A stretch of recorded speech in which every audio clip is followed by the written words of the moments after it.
تیسرا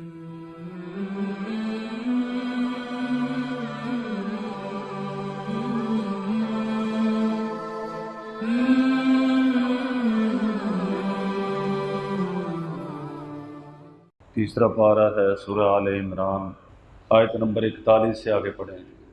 اعوذ باللہ من الشیطان الرجیم، بسم اللہ الرحمن الرحیم۔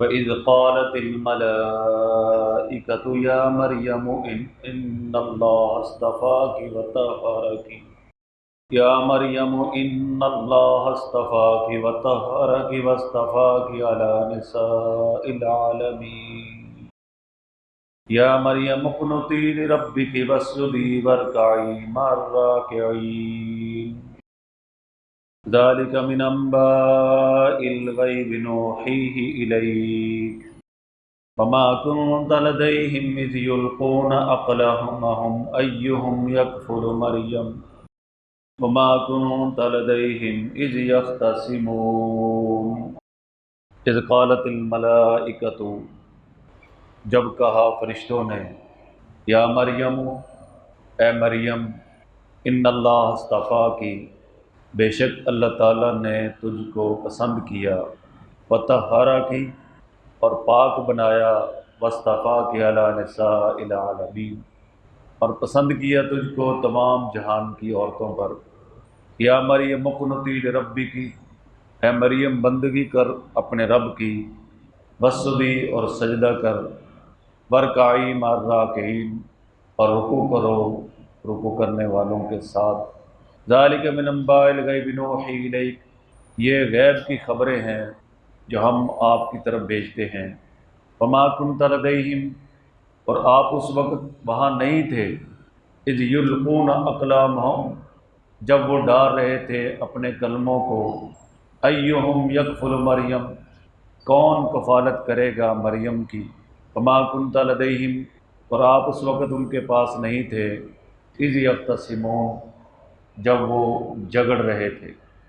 اس سے پہلی آیات کے اندر بھی حضرت سیدنا مریم کے حالات کو اور ان کے خالو سیدنا زکریا علیہ السلام کے حالات اور واقعات کو بیان کیا جا رہا ہے۔ پہلے ان کے استعفاء کا ذکر آیا تھا بچپن میں، کہ بچپن کے اندر اللہ تعالیٰ نے ان کو پسند کیا کہ پیدا ہونے سے پہلے ان کی ماں نے بنت مانی کہ جو پیدا ہوگا وہ بیت المقدس کی خدمت کے لیے وقف ہوگا، اور پھر ان کی جو نشو و نما ہوئی وہ دوسروں سے ہٹ کر ہوئی۔ جو بچہ 15 دن میں جتنا بڑا ہوتا ہے، یہ 1 دن میں اتنی بڑی ہوتی تھی،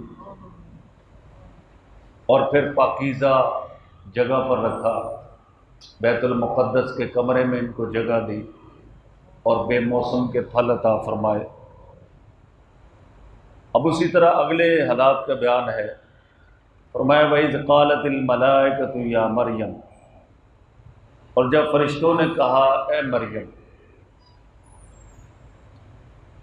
یہاں ایک سوال کا جواب سمجھیں کہ کیا فرشتے نبیوں کے علاوہ کسی انسان سے بات چیت کر سکتے ہیں؟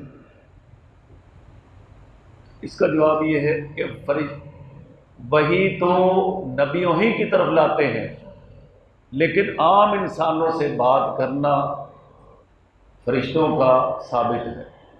فرشتوں نے سیدنا موسیٰ علیہ السلام کی والدہ سے بات کی، ثابت ہے، اور اسی طرح حضرت مریم سے فرشتوں نے باتیں کی، یہ بھی ثابت ہے۔ اور نبی پاک صلی اللہ علیہ وسلم کے صحابی تھے حضرت عمران، یہ 30 سال تک بستر پر رہے، بیمار تھے، بواسیر تھی، اور ایک شدید قسم کا ان کو ناسور تھا۔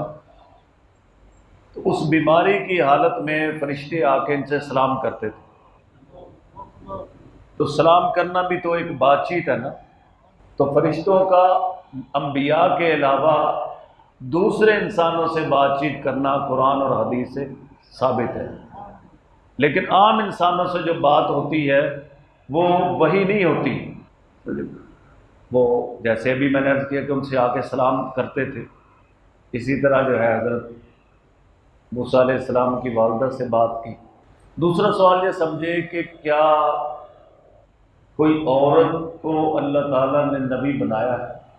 تو قرآن یہ کہتا ہے وما ارسلنا من قبلک الا رجالا نوحی الیہم، آج تک جتنے بھی نبی ہوئے ہیں سب مرد تھے، عورت کو اللہ تعالیٰ نے نبوت کا منصب عطا نہیں فرمایا۔ نبوت کے بعد جو سب سے اونچا منصب ہے وہ صدیق ہے، صدیق۔ تو صدیق مردوں میں بھی ہوئے ہیں اور صدیقہ عورتوں میں بھی ہوئی۔ حضرت مریم کے بارے میں قرآن نے کہا ہے کہ وہ امہ صدیقہ، عیسیٰ علیہ السلام کی جو ماں ہے وہ صدیقہ ہے۔ یہ نبی کے بعد سب سے بڑا منصب ہے۔ ابو بکر صدیق رضی اللہ تعالیٰ، تو صدیقہ تو ہوئی ہیں عورتیں، لیکن کوئی عورت نبی نہیں ہوئی۔ فرمایا کہ وَإِذْ قَالَتِ الْمَلَائِكَةُ يَا مَرْيَمُ، اور جب کہا فرشتوں نے اے مریم، ان اللہ اصطفاکی، بے شک اللہ تعالیٰ نے آپ کو پسند کیا ہے۔ ایک حدیث میں آتا ہے کہ مردوں میں تو بہت کامل ہوئے ہیں، لیکن عورتوں میں جو کمال کے درجے پہ پہنچے ہیں وہ تھوڑے ہوئے، جیسے مریم یہ کامل ہوئی، حضور علیہ السلام کی بیوی سیدہ خدیجہ، اور اسی طرح حضور علیہ السلام کی گھر والی حضرت سیدہ عائشہ۔ آپ علیہ السلام نے فرمایا فضل عائشہ علی سائر النساء کفضل السرید علی سائر الطعام، حضرت عائشہ کی فضیلت تمام عورتوں پر ایسے ہے جیسے سرید کی فضیلت تمام کھانوں پر ہے۔ سرید ایک بڑا اعلیٰ قسم کا کھانا ہوتا ہے، تو جس طرح وہ سارے کھانوں میں اونچا ہے، اماں جان سیدہ عائشہ کا مقام تمام جہان کی عورتوں میں اونچا ہے۔ فرمایا کہ ان اللہ اصطفیٰ کی، بے شک اللہ تعالیٰ نے آپ کو مریم کو پسند کیا، وطہرہ کی، اور آپ کو پاکیزہ بنایا، روحانی طور پر بھی اور جسمانی طور پر بھی، واصطفیٰ کی علی نساء العالمین، اور پسند کیا تجھے تمام جہانوں کی عورتوں پر۔ یا مریم اقنتی لربک، اے مریم بندگی کرو اپنے رب کی، واسجدی، اور سجدہ کرو، ورکعی مع الراکعین، اور رکوع کرو رکوع کرنے والوں کے ساتھ۔ یہاں پر رکوع کو خاص طور پر ذکر کیا اور سجدے کے بعد ذکر کیا، حالانکہ سجدہ بعد میں ہوتا ہے اور رکوع پہلے ہوتا ہے۔ تو اس کا جواب میں مفسرین فرماتے ہیں کہ یہ جو یہودی تھے یہ رکوع کرنے میں سستی کرتے تھے، سجدہ کرتے تھے لیکن رکوع نہیں کرتے تھے، اس کی تاکید فرمائی گئی رکوع کرو رکوع کرنے والوں کے ساتھ۔ اور سجدے میں تو عام طور پہ پیشانی، ناک، ہاتھ، گھٹنے زمین پر لگا دیتے ہیں، لیکن اکثر جو رکوع کی ترتیب ہے اس ترتیب سے اس امت کے لوگ بھی جو ہے رکوع نہیں کرتے، کسی کا سر اٹھا ہوگا، کسی کی کمر اٹھی ہوگی، اور کوئی اطمینان سے رکوع نہیں ہوگا۔ ان کوتاہیوں پر بھی جو ہے قابو پانا چاہیے۔ فرمایا کہ ذالک من انباء الغیب، یہ غیب کی خبریں ہیں، نبی عالم الغیب نہیں ہوتا، وہ جو بتاتا ہے وہ انباء غیب ہوتی ہے۔ انباء کا معنی خبر، غیب کا معنی غیب، یعنی غیب کی خبریں ہوتی ہیں جو نبی دیتا ہے۔ اب یہ جو ساری باتیں ہیں نہ تو نبی پاک صلی اللہ علیہ وسلم نے پڑھی تھی، نہ جو ہے آپ نے کوئی کتاب دیکھی تھی، تو یہ ساری باتیں اللہ نے جو آپ کو بتائی ہیں یہ غیب کی خبریں ہیں جو اللہ سے لے کر حضور نے امت تک پہنچائی ہیں۔ فرمایا کہ یہ غیب کی خبریں ہیں، نوحیہ الیک، جسے ہم آپ کی طرف وحی کرتے ہیں، بھیجتے ہیں۔ وما کنت لدیہم، اور آپ اس وقت نہیں تھے ان کے پاس، اذ یلقون اقلامہم، جب وہ ڈال رہے تھے اپنے قلموں کو، ایہم یکفل مریم، کہ مریم کی کفالت کون کرے گا۔ سیدہ مریم جب پیدا ہوئی تو اب ان کے جو والد تھے وہ بیت المقدس کے امام اور خطیب تھے، عمران ان کا نام تھا۔ تو جب ان کو پتہ چلا کہ ان کی والدہ نے یہ منت مانی ہے کہ جو پیدا ہوگا وہ بیت المقدس کی خدمت کرے گا، تو بیت المقدس کے اندر جو لوگ تھے اس کے جو مختلف عہدوں پر تھے، امامت کے لیے، خطابت کے لیے اور دوسرے، وہ سارے کہنے لگے کہ اس کی کفالت ہم کریں گے، اور تقریباً 29 لوگ تھے، 29۔ تو اب یہ ہوا کہ اللہ کی طرف سے ان کو کہا گیا کہ تم اپنے قلم جو ہے نا وہ نہر اردن میں ڈالو، جس سے تم تورات لکھتے ہو نا اس کو نہر میں ڈالو۔ تو ان لوگوں نے اپنے قلم جو ہے نہر میں ڈالے، تو سب کے قلم جو ہے پانی کے بہاؤ کے ساتھ بہہ گئے، لیکن حضرت زکریا علیہ السلام کا جو قلم تھا وہ بہاؤ کے مخالف سمت تیرنا شروع ہو گئی۔ تو پتہ چل گیا کہ کفالت جو ہے اللہ نے ان کو دینی ہے۔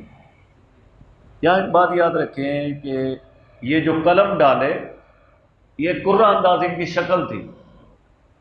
یہ کیا تھی؟ قرہ اندازی کی شکل تھی۔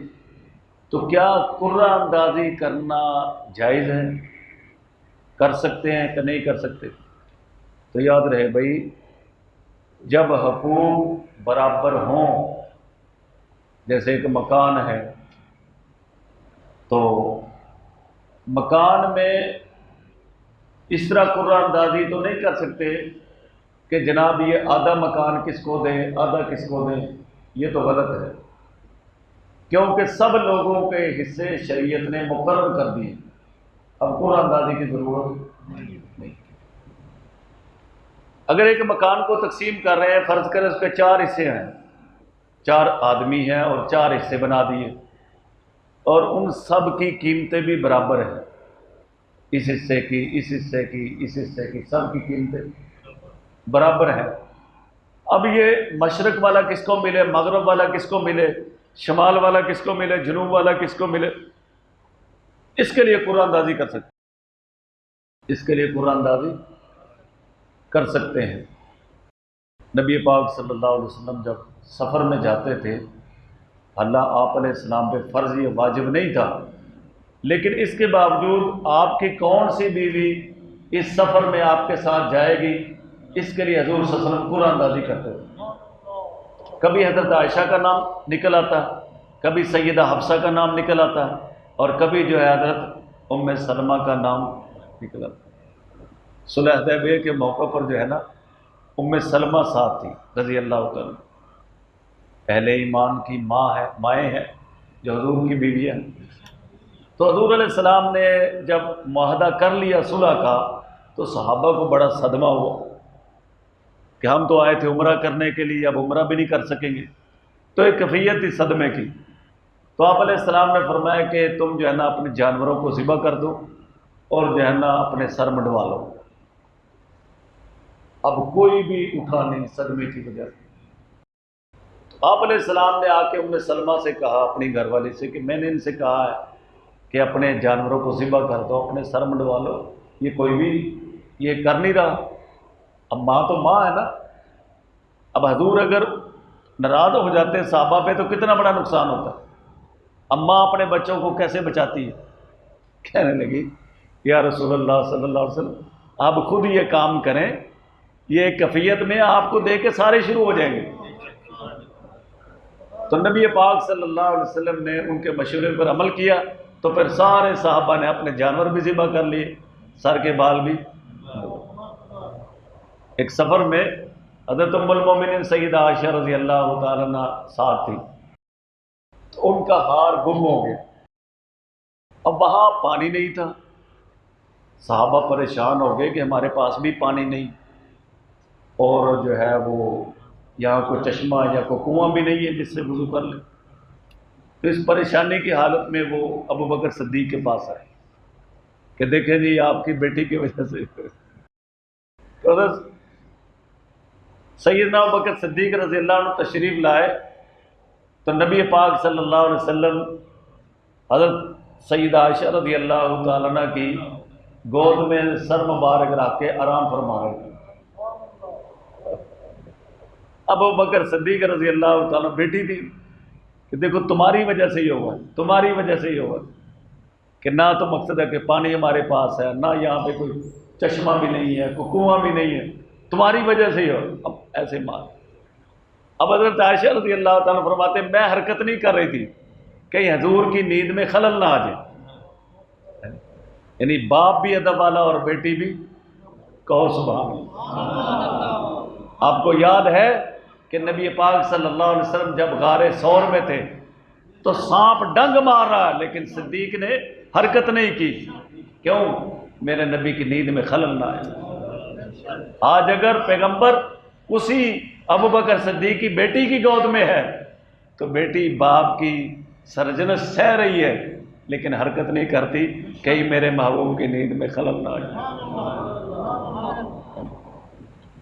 تو جب یہ معاملہ ہوا اللہ رب العزت نے قرآن نازل فرما دی، وَإِن كُنتُم مَّرْضَىٰ أَوْ عَلَىٰ سَفَرٍ أَوْ جَاءَ أَحَدُكُم مِّنَ الْغَائِطِ أَوْ لَامَسْتُمُ النِّسَاءَ فَلَمْ تَجِدُوا مَاءً فَتَيَمَّمُوا صَعِيدًا طَيِّبًا۔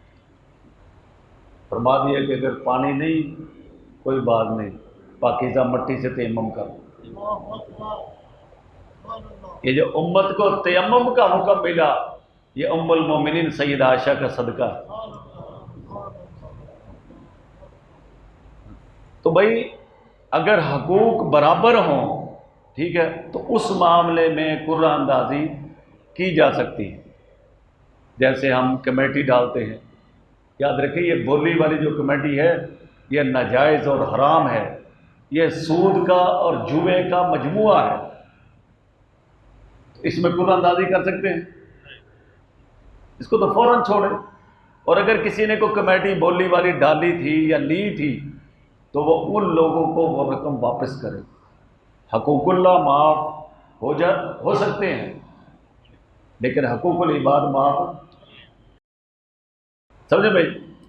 تو جو عام کمیٹیاں ڈالتے ہیں اس میں قرعہ اندازی کی گنجائش ہے، لیکن بولی والی کمیٹی تو سرے سے ہی حرام ہے۔ جیسے کوئی آدمی قرعہ اندازی شروع کر دے کہ میں نماز پڑھوں کہ نہ پڑھوں، کر سکتا ہے؟ اسی طرح کوئی آدمی استخارہ شروع کر دے رمضان میں کہ صبح روزہ رکھوں کہ نہ رکھوں۔ جو چیزیں شریعت کی طرف سے مقرر ہے ان میں استخارہ یا قرعہ اندازی کرنا جائز ہے۔ ایک آدمی چوری کے لیے جا رہا ہے، وہ قرعہ اندازی کرے کہ دیکھتا ہوں مجھے چوری کے لیے جانا چاہیے کہ نہیں جانا چاہیے، کر سکتا ہے؟ نہ حرام کاموں کے لیے یہ کر سکتا ہے اور نہ ہی جو شریعت نے چیزیں مقرر کی ہیں ان کے کرنے نہ کرنے کے حوالے سے یہ کر سکتا ہے۔ میں نے آپ کو واقعہ سنایا تھا نا، ایک مرزائی تھا، ایک فوجی افسر تھا، تو وہ جو ہے ایک لڑکی قادیانیوں کی اس سے ٹکر گئی۔ قصہ یہ ہے کہ اس کے ساتھ اس نے شادی کر دی، لیکن شرط یہ لگائی کہ میں مرزائی نہیں ہوں گا، میں نے قادیانی نہیں ہوگا۔ تو قادیانیوں کو بڑے لوگ آئے، اس کو سمجھایا کہ مرزائیت قبول کر لو، یہ ہے وہ، اس نے کہا نہیں یہ نہیں ہو سکتا، اور قادیانی لڑکی سے شادی ہو گئی تھی۔ خیر وہ جو ہے ایک دن ایک مرزائی اس کے پاس آیا، کہنے لگا جی تم استخارہ کر لو۔ کیا کر لو؟ استخارہ کر لو کہ تمہیں مرزائی ہونا چاہیے کہ نہیں ہونا چاہیے۔ تو اس نے استخارہ کیا اور دوسرے دن وہ مرزائی ہو گیا۔ تو جب اس کو سمجھایا کہ تم نے تو دین چھوڑ دیا، کہنے لگے میں نے تو استخارہ کر کے چھوڑا، سمجھے بھائی؟ تو بھائی جب اس نے استخارہ کا کہا تو اس نے حضور کی ختم نبوت میں شک کیا، جب شک کیا تو ایمان سے نکل گیا۔ تو اب استخارہ میں اس کو شیطان ہی نظر آنا تھا، ایمان تو نظر نہیں آنا تھا اس کو، یہ وجہ بنی۔ امام ابو حنیفہ رحمۃ اللہ علیہ فرماتے ہیں کہ ایک آدمی نبی ہونے کا دعویٰ کرے، دوسرا اس سے دلیل مانگے کہ تیرے نبی ہونے پہ کیا دلیل ہے، یہ دلیل مانگنے والا بھی کافر ہو جاتا ہے۔ کیوں؟ کہ تجھے قرآن کی آیت پہ شک ہے۔ اللہ نے فرمایا ما کان محمد ابا احد من رجالکم ولکن رسول اللہ وخاتم النبیین۔ قرآن کہہ رہا ہے کہ خاتم النبیین ہے، اور یہ استخارہ کر رہا ہے کہ خاتم النبیین ہے یا نہیں۔ تو جو چیزیں شریعت نے واضح کر دی ہیں، متعین کر دی ہیں، نہ ان چیزوں میں کوئی استخارہ یا قرآن اندازی ہو سکتی ہے، اور نہ ہی کسی حرام کام میں قرآن اندازی ہو سکتی ہے۔ باقی انشاءاللہ کل اللہم صلی علی محمد عبدک ورسولک صلی علی المؤمنین والمؤمنات۔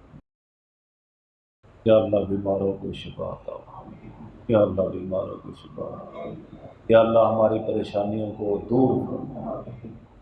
صلی اللہ تعالی علیہ وسلم اجمعین۔